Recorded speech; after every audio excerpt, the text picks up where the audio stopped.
Hello friends, welcome to my YouTube channel. दोस्तों, आप सभी का मेरे इस चैनल पर बहुत बहुत स्वागत है। दोस्तों, आज फिर से मैं एक नए पाम की एनालिसिस करने जा रहा हूँ और इसमें मैंने फीडबैक भी लिया है। जो मैंने इनका प्रेडिक्शंस दिया है, उनका क्या फीडबैक रहा है, उसके बारे में भी मैं बात करूँगा इसी वीडियो में, ताकि आप लोग भी समझ सकें, जान सकें कि कैसे आप लोग प्रेडिक्शंस को देख सकते हैं, क्या क्या सही है और क्या गलत है, कैसे आप जानकारी ले सकते हैं। तो दोस्तों, सबसे पहले मैं उसी पार्ट पे चलने की कोशिश करता हूँ। आपको मैं दिखाता हूँ क्या क्या मैंने इनसे कहा है एनालिसिस करने के बाद। तो शुरुआत से मैं लूँगा इनका फर्स्ट प्रेडिक्शंस मैंने यही दिया था। You take the food after breaking means टुकड़ों में। For example, if you want to take rasgulla then you will break it. और उसके बाद और भी मैंने लिखा है conclusion before going through reading in details. तो यस इन्होंने कहा है। And you are Cancer ascendant as per birth chart. जो हम देखेंगे इनके बर्थ चार्ट को भी, इनका कैंसर एसेंडेंट है। मैं थोड़ा सा इसके लिए डूडल का इस्तेमाल कर लेता हूँ। हाँ, ये आप इस पोर्शन को आप देखिए तो आप देखेंगे and you are Cancer ascendant as per your birth chart and the Cancer ascendant people are more emotionally connected than logically. यहाँ पे ट्रू आया। फिर यहाँ पे मैंने लिखा it seems that you are elder siblings and sometimes you use the fall words. तो उन्होंने लिखा I am a single child. Single child का भी मतलब वही होता है एल्डर और यंगर, जो भी आप मान लीजिए, जनरली तो एल्डर ही कहा जाएगा। और you are intelligent but short tempered, तो इसको भी उन्होंने ट्रू लिखा था वो, लेकिन स्क्रीनशॉट में ये कट गया था दोस्तों। फिर उसके बाद मैं आपको दूसरा फीडबैक दिखाता हूँ यहाँ पर। सॉरी, उसके पहले ये भी चीज़ बातचीत हुई थी इनके प्रश्न के बारे में। And now send your queries मैंने लिखा था इनको, तो आप देख लीजिए। मैं एक पेंसिल ले लेता हूँ, यहाँ से मैं आपको बताता चलूँगा। यहाँ पे मैंने लिखा था and send me your queries. ये क्वेरीज टाइप कर रहे थे। वैसे ही मैंने उसी में प्रश्न चार्ट मैंने बनाया था, और प्रश्न चार्ट बहुत ही एक्यूरेट रिजल्ट देता है दोस्तों। प्रश्न चार्ट आप बनाएंगे जब प्रश्न कुंडली बना करके जब आप प्रेडिक्शंस देते हैं और उनका क्या प्रश्न रहता है, उसके आधार पे आप जो जवाब देते हैं बिल्कुल ही अमेजिंग निकलता है। तो उसमें से एक आज जिस दिन मैंने इनको प्रेडिक्शन दिया था कि मैं एक ट्राई कर रहा था कि प्रश्न chart how applicable is it, ये मैं देखना चाह रहा था। तो मैंने एक प्रश्न चार्ट के थ्रू मैंने अप्लाई किया था और इनसे फॉरेन टूर के बारे में मैंने पूछा था कि आप फॉरेन टूर के बारे में भी आप क्वेश्चन करना चाह रहे हैं। तो आप देखिए, ये जैसे ही टाइप कर रहे थे वैसे ही इनका ये क्वेश्चन, थर्ड क्वेश्चन इनका यही आने वाला था, जबकि मैंने पहले ही टाइप करके इनको भेज दिया था। और उसके बाद मैंने पूछा था कि बातचीत और यानी फॉरेन टूर्स। और हाँ, एक चीज़ 10-3 में आप देख सकते हैं कि 10-3 में मैंने मैसेज किया और 10-3 में ही इनका भी मैसेज आया है। इसका मतलब मेरे वाले मैसेज को देख करके इन्होंने मैसेज नहीं किया था, बल्कि इनका ये थर्ड क्वेश्चन ही था। और ये मैं बात इसलिए बोल रहा हूँ क्योंकि मैंने ये क्वेश्चन मैंने इनसे यहाँ से पूछा था, was it your predetermined questions और just you told me yes because I told you. ये मैंने क्वेश्चन पूछा था इसने, क्या यह प्री डिटरमाइंड क्वेश्चन था या फिर मैंने कहा इसलिए आपने यस कह दिया। तो इन्होंने कहा नो नो नो नो, ये मेरा क्वेश्चन था और I am going to write that only, इसलिए इन्होंने लिखा था। तो ये प्रश्न चार्ट का कमाल होता है दोस्तों कि क्लाइंट क्या आपका प्रश्न पूछने के लिए आ रहा है वो भी आप बता सकते हैं। ये हमारी एस्ट्रोलॉजी की पावर है। उसके बाद दोस्तों कुछ और फीडबैक की ओर मैं ले चलता हूँ आपको। यहाँ पर ये मैंने देख लिया। हाँ, उसके बाद हॉस्टल की बात निकली थी कि हॉस्टल में ये रहते हैं। तो हॉस्टल्स के बारे में आपको मैं यहाँ पर from hostel to come short journey के बारे में मैंने पूछा था कि या फ्रीक्वेंट ट्रैवलिंग भी रहती है। तो इन्होंने लिखा था कि वंस और 2 टाइम्स ये अपने होम को विजिट करते हैं हॉस्टल से। तो मैंने ये फिर क्वेश्चन पूछा, हॉस्टल क्वेश्चन नहीं पूछा एक्चुअली, मैंने बताया hostel is more than 100 kilometres away from your home. इन्होंने कहा true yes. I mean West Bengal, और इनका हॉस्टल जो है पंजाब में है, ये उन्होंने बताया था। और उसके बाद चूँकि दोस्तों जिन लोगों के भी पाम में देखता हूँ मैं कि इनके लाइफ में फ्रिक्वेंट ट्रैवलिंग इन्वॉल्व है, या फिर ये अपने देश दूर से ये अपने होमलैंड से, होम टाउन से दूर जाएंगे तभी इनका प्रोग्रेशन होगा। और यदि दूर नहीं जाते हैं तो क्या होगा, कोई ना कोई ऐसी परिस्थितियाँ इनके साथ बनती रहेगी कि इनकी ट्रैवलिंग लगी हुई ही रहेगी। और हाँ, लॉकडाउन पीरियड को आप एक्सेप्शन में लेंगे, क्योंकि लॉकडाउन का ये पीरियड जो 1 साल लगभग चलेगा दोस्तों, इसको आपको 1 साल को अपनी लाइफ से डिलीट करना होगा। और जो भी बातें बताई जा रही हैं यहाँ पर, आने वाले फ्यूचर में जो अक्रेंसेज होंगे, फाइनेंशियल रिलेटेड अक्रेंसेज होंगे, तो उसमें से आप 1 साल क्या कर दीजिएगा, उसको आप बढ़ा दीजिएगा। जैसे मैं 10 साल बोल रहा हूँ तो आप 11 साल मान के चलिएगा। यदि मैं अगले साल बोल रहा हूँ तो आप उसको यदि परिस्थितियाँ सामान्य रहेंगी तो आप 21 में मान के चलिएगा, नहीं तो ये 22 तक भी जाएगा। क्योंकि प्रेडिक्शंस जो होती है समय काल और परिस्थिति को देख करके ही प्रेडिक्शंस होती है। तो ये मैंने क्लियर पूछ लिया था इनसे। तो उसके बाद यस, इन फॉरेन टूर्स के बारे में इन्होंने पूछा था। तो yes, there are higher chances of having foreign tour but not now. हाँ, इनके हाथ में है कि जब ये फॉरेन टूर्स पे जाएंगे तो और भी ज़्यादा डेवलपमेंट करेंगे, इसमें कोई दो राय नहीं है। और उसके बाद इनसे मैंने एक भी क्वेश्चन पूछा था क्या कि आप दूर रहते हैं तो आपको ज़्यादा डेवलपमेंट या फिर ज़्यादा काम एंड कंपोस्ट फील करते हैं ज़्यादा दूर रहते हैं। तो हाँ, ऐसे लोग करते ही हैं, इसमें कोई दो राय नहीं है। और ऐसे लोगों के मन में इच्छा रहती है फॉरेन टूर करने की, तो जाहिर सी बात है ये करेंगे। मैं इनको हाथ में भी मैं बताऊंगा, और इनका टाइमिंग क्या था फॉरेन टूर्स का, वो संभावित टाइम भी मैंने इनको बता दिया है। तो दोस्तों अब हम चलेंगे इनके रेगुलर एनालिसिस की ओर चलेंगे। पहले इनकी लग्न चार्ट को देख लेते हैं। लग्न चार्ट यहाँ पर आप देखिए दोस्तों, तो ये कैंसर एसेंडेंट का लग्न चार्ट बन रहा और यहाँ 21 डिग्री का है। और ये कैंसर एसेंडेंट का लग्न चार्ट बन के, और इनका जो लग्नेश हुए वो लग्नेश 3rd हाउस में जा कर के हैं मून। तो इसका मतलब ये बहुत ही करेजियस हैं। और यहाँ से भी पता चलता है कि वंस अगेन कि ये एल्डर सिबलिंग हैं, या मतलब कि यही अपने घर के लिए कर्ता धर्ता के रूप में रहेंगे, यह भी कहा जा सकता है। और चलित में भी मैं एक बार देख लेता हूँ इनका मून का पोजीशन क्या है। चलित में भी मून जो है 3rd हाउस में है, आप देख पा रहे होंगे। तो जाहिर सी बात है कि मून जो है अपना रिजल्ट 3rd हाउस से रिलेटेड ही देगा। और यहाँ पर चूँकि ये लग्नेश भी है बना हुआ, और 3rd हाउस में जाकर के जो हाउस ऑफ करेज होता है, तो ये अपने करेज से ये अपने लाइफ में आगे बढ़ेंगे, अपनी मेहनत से अपने लाइफ में ये आगे बढ़ेंगे।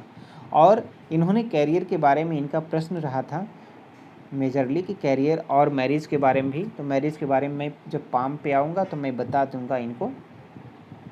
और जहाँ तक कि करियर की बात है, तो मैंने इनको सजेस्ट किया था कि यदि संभव हो तो सरकारी नौकरी की ओर ध्यान दें आप। तो इन्होंने कहा था नॉट इंटरेस्टेड। यस, ये इंटरेस्टेड नहीं रहेंगे, पता है मुझे, क्योंकि केतु जो है यहाँ पे 10th हाउस में चला जाता है और राहु जो है 4th हाउस में रहता है। तो ऐसे लोग स्टेबल करियर में बिलीव ही नहीं करते हैं। ये लोग या तो परिस्थितियाँ ऐसी बनती है कि इनका करियर चेंज होता रहता है, या फिर यदि नहीं भी चेंज करना चाहेंगे तब भी चेंज हो ही जाएगा। और या फिर ऐसे ही करियर को ये लोग चूज करते हैं जो कि हमेशा एक अल्टरनेट ऑप्शन रखता हो। ये सारी चीज़ें होते हैं। और ऐसे लोग अच्छे पॉलिटिशियंस जैसे जैसे आगे बढ़ते, जैसे जैसे लाइफ में इनकी एज बढ़ती जाती है, वैसे वैसे इनका दिमाग भी रिफाइंड होता जाता है, और एक अच्छे पॉलिटिशियन के रूप में भी ये लोग, ऐसे लोग उभर सकते हैं।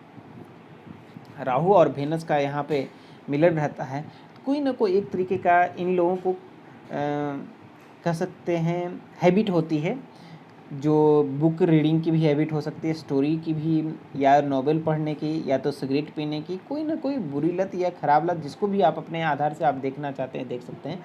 एक लत के बारे में ये बताती है कि एक लत होती है, या तो सोशल मीडिया पे ज़्यादा ये तो आजकल ये भी एक लत हो गया, सोशल मीडिया पे ज़्यादा एक्टिव रखना, अपने आप को बहुत ज़्यादा अपने आप को अपडेट रखना। ये सब भी बहुत सारे कामों को छोड़ करके आप जब लगे रहते हैं होते हैं तब ये लत के रूप में आ जाता है।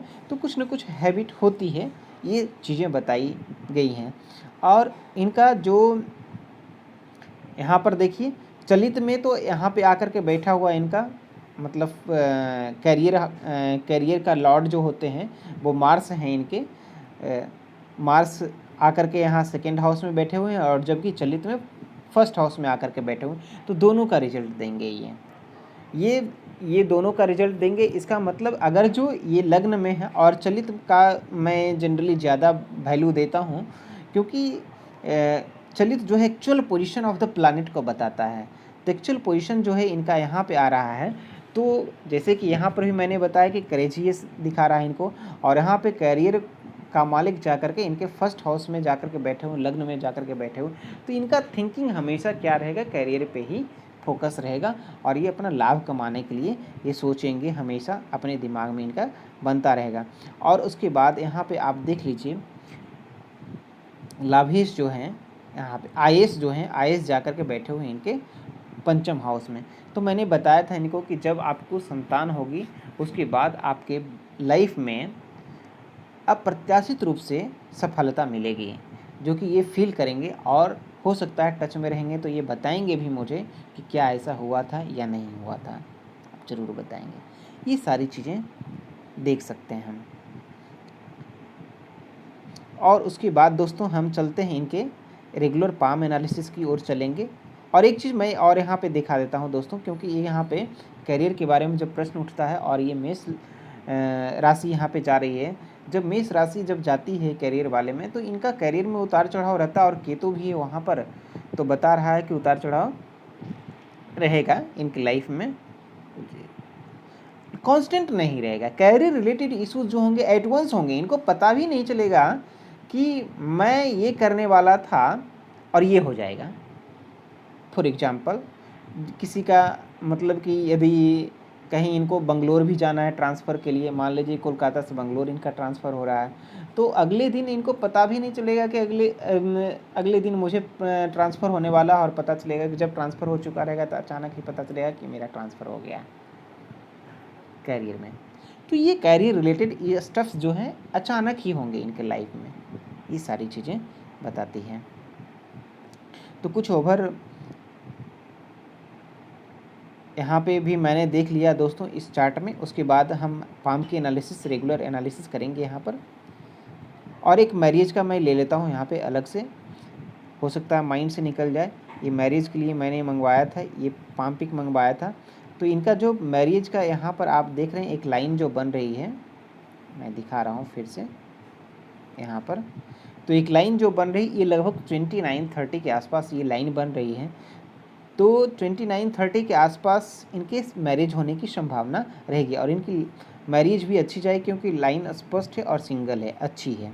और यहाँ पर ये कुछ जो रेखाएं दिख रही है वो फ्लर्ट नेचर के बारे में बताती है। कभी कभी खुश रहना पसंद, जब ये सैड भी होते हैं तो कभी कभी अपने आप को खुश कर लेते हैं अपने हिसाब से ही, अपने आधार से ही ये बताती हैं।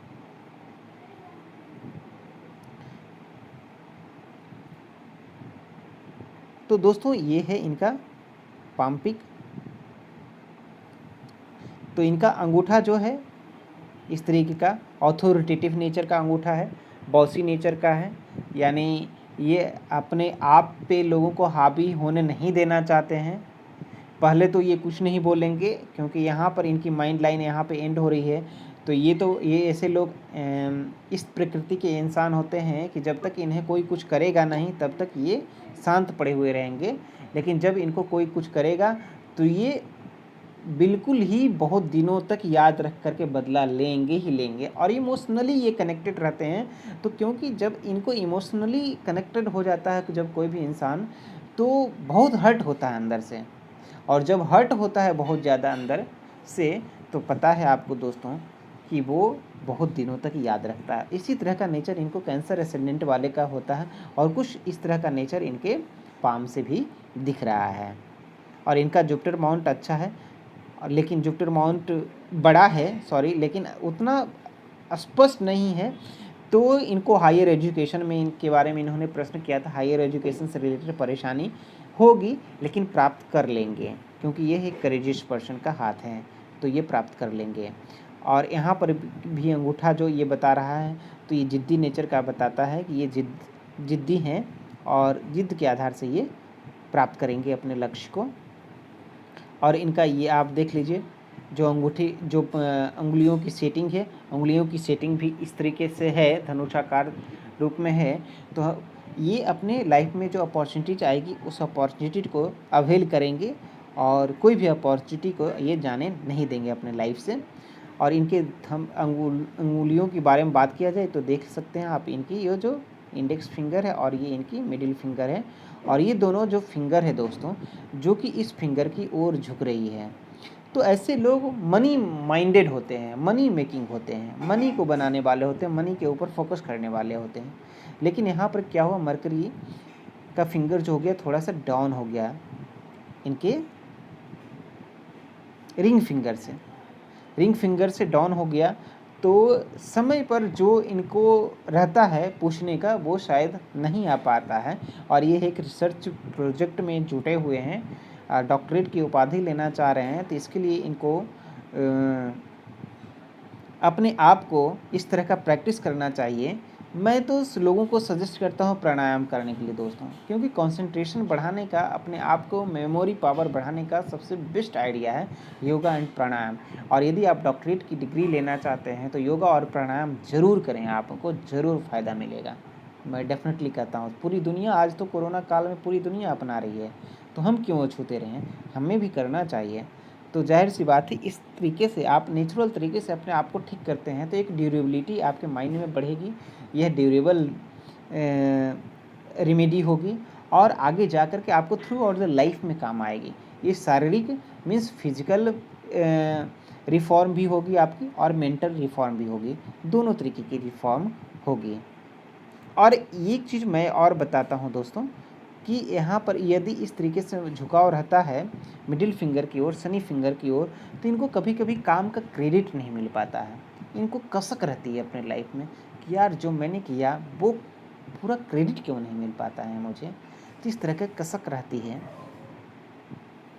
ये चीज़ें बताती हैं दोस्तों। उसके बाद हम इनके माउंट्स की बात करें तो माउंट इनका एवरेज है, माउंट एवरेज है, लेकिन यहाँ पे एक स्पष्ट फेट लाइन बन रही है। लेकिन फेट लाइन में क्या है, इनको फेट जो है, इनका जितना करेज ये लगाएंगे इतना ही इनका फेट काम करेगा। जितना ये अपने धैर्य का, बल का इस्तेमाल करेंगे अपने आप को आगे बढ़ाने में, उतना ही ये आगे बढ़ेंगे, उतना ही इनका फेट भी साथ देगा। फेट लाइन है लेकिन जितनी दमदार 100% रिजल्ट देने वाली नहीं है। तो लेकिन उसके अगेंस्ट में हम देखें, यहाँ पर देखिए बहुत सारे ऑफशूट आपको दिखेंगे जो कि समय समय पर इनके 30 तो नहीं कह सकते, 29, 28 के एज के बाद लगातार इनको प्रोग्रेस लाइफ में मिलेगी, इनको प्रोग्रेस लाइफ में मिलेगी। और हो सकता है इसी दरमियान इन्हीं कुछ ये 5 चांसेस इनको मिल रही है। एक 29 के एज में मिल रही है, 30 के एज में, दूसरा 35 के एज में, तीसरा यहाँ पे 40 के एज में, चौथा यहाँ पर आप देख सकते हैं 45 के एज में। तो इस तरीके से इनको चांसेस मिलते रहेंगे लाइफ में अर्न करने के। एक अर्न करने के चांसेस जाएंगे तो दूसरे रास्ते इनके खुले रहेंगे, और जितना ये क्रेडिट होंगे अपने लाइफ में उतना ही ये आगे बढ़ेंगे। और इनके हृदय रेखा की कुछ खामियां हैं दोस्तों, वो मैं देख लेता हूँ यहाँ पर। ये देखिए कुछ इस तरीके से ये बन रहा है। तो कुछ ये क्रॉनिक डिजीज के बारे में बताती है, रेस्पिरेटरी रिलेटेड डिजीज के बारे में बताती है, जो कि जैसे ही आजकल तो लोगों को मीन्स 55-60 के बाद तो होता ही है इस तरह की परेशानियां। तो इसके लिए सावधान कर देना चाहूँगा मैं, या तो क्रॉनिक डिजीज हो सकती है, रेस्पिरेटरी रिलेटेड परेशानी हो सकती है, या फिर जो कि एक लिनिएज डिजीज होता है, जो वंशानुगत डिजीज होता है, वो भी होने की संभावनाएं हैं इनकी। और इन लोगों को, ऐसे लोगों को मैंने देखा है कि इन लोगों को लाइफ में, लव लाइफ में धोखा मिलता है। तो लव लाइफ में जाने की कोशिश ना करेंगे तो ज़्यादा अच्छा रहेगा, क्योंकि इनके धोखा मिलने के ज़्यादा चांसेज हैं। और इनका सन माउंट भी थोड़ा सा डिस्टर्ब मुझे दिख रहा है दोस्तों। सन माउंट का थोड़ा सा एक मैं रेमेडी दे दूंगा, तो यदि ये करेंगे तो उनसे भी लाभ होगा, उस रेमेडी से भी। और यहाँ पर मैं देख पा रहा हूँ कि सन माउंट थोड़ा सा डिस्टर्ब होने की वजह से इनको हेडेक इशू जैसे जैसे एज बढ़ता जाएगा वैसे वैसे देता जाएगा। उसके बाद इनकी माइंड लाइन की बात करें तो माइंड लाइन को मैं थोड़ा सा फ्लक्चुएशन दिख रहा है दोस्तों। देखिए आप यहाँ से मैं दिखाता हूँ, फ्लक्चुएशन दिख रहा है यहाँ पे, छोटा है। तो ये शॉर्ट टेम्पर्ड होंगे, लेकिन थोड़ा सा मून माउंट की ओर झुकाव जा रही है इस माइंड लाइन की, तो इमेजिनरी पावर भी अच्छी होगी। खासकर रिसर्च के लिए इमेजिनरी पावर जितना होना चाहिए और थोड़ा सा और घूमता तो और भी ज़्यादा इमेजिनेशन पावर होती, लेकिन फिर भी ठीक ठाक है, हम मान सकते हैं एक स्टैंडर्ड इमेजिनरी पावर होगी इनके अंदर। और ऐसे लोग जो हैं इंटेलिजेंट तो होते हैं लेकिन शॉर्ट टेम्पर्ड होते हैं, जो कि मैंने फीडबैक में भी आपको बताया था और इन्होंने कंफर्म भी कहा, यस ट्रू। उसके बाद दोस्तों मैंने लाइफ लाइन का भी देख ही लिया लगभग।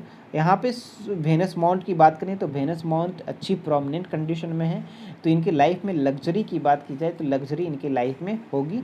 और एक लाइफ लाइन पे एक चीज़ और बन रही है यहाँ पर दोस्तों, देखिए एक फिश नुमा आकार बन रही, एक इस तरीके से भी बन रही, आप देखिए, जो कि ये ट्रैवलिंग की ओर दर्शाती है। और एक फिश वाला जो आकार बन रही लाइफ लाइन से थोड़ी सी हट करके बन रही, ये देख रहे हैं आप। तो जाहिर सी बात है इनका 100% मैं कहता हूँ कि अपने होम टाउन से ये जितना दूर रहेंगे, इवन यदि फॉरेन में जाएंगे तो ज़्यादा डेवलपमेंट होगा, ये मैं गारंटी के साथ कह सकता हूँ। तो यदि इनको चांसेस मिलता है फॉरेन जाने का तो फॉरेन जा कर के ये काम करें तो ज़्यादा बेहतर है, अच्छा रहेगा इनके लिए। और इस तरीके के हाथ हैं तो कोई ना कोई कला इनके पास होगी, या तो सिंकिंग टैलेंट होगी, या तो आर्टिस्ट टाइप का पेंसिल स्केच करना होता है, कोई ना कोई आर्ट होगी इनके अंदर जो इनको करने में अच्छा लगता होगा, ये चीज़ बताती है। तो दोस्तों मोटे तौर पे मैंने इस पाम की एनालिसिस कर दी है, लेकिन फिर भी यदि क्लाइंट का कोई प्रश्न रह जाता है तो वो मुझसे पर्सनली मैसेज कर सकते हैं।